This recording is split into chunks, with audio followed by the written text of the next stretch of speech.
नमस्कार साथियों, आज मेरी ज़ुबानी सुनते हैं गौतम बुद्ध जी की एक और कहानी जिसका शीर्षक है साधु का नुस्खा। एक समय गौतम बुद्ध अपने शिष्यों के साथ भ्रमण कर रहे थे।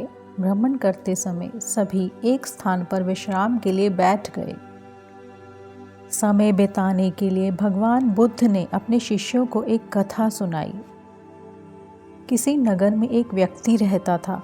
उसने परदेश के साथ व्यापार किया। मेहनत फली, कमाई हुई और उसकी गिनती सेठों में होने लगी। महल जैसे हवेली बन गई।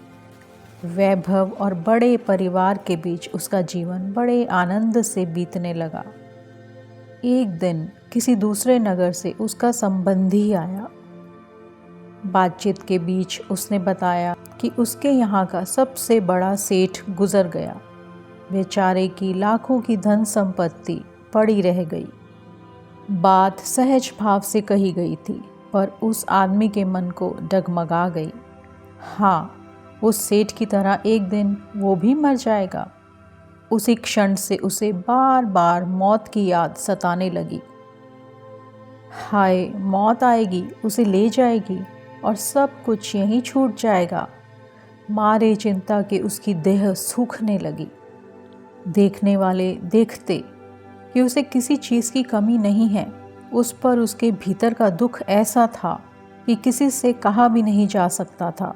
धीरे धीरे वो बिस्तर पर पड़ गया। बहुत इलाज कराया, लेकिन उसका रोग कम होने की बजाय बढ़ता ही गया।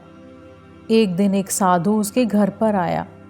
उस आदमी ने बेबसी से उसके पैर पकड़ लिए और रो रो कर अपनी व्यथा उसे बता दी। सुनकर साधु हंस पड़ा और बोला, तुम्हारे रोग का इलाज तो बहुत ही सरल है। ये बात सुनकर उस आदमी के खोए प्राण मानो लौट आए। अधीर होकर उसने पूछा, स्वामी जी, वो इलाज क्या है? साधु ने कहा, देखो, मौत का विचार जब मन में आए, जोर से कहो, जब तक मौत नहीं आएगी मैं जीऊँगा। इस नुस्खे को 7 दिन तक आजमाओ। मैं अगले सप्ताह आऊँगा।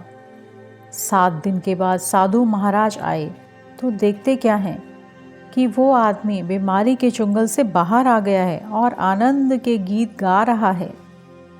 साधु को देखकर वो दौड़ा और उनके चरण में गिरकर बोला, महाराज, आपने मुझे बचा लिया। आपकी दवा ने मुझ पर जादू सा असर किया है।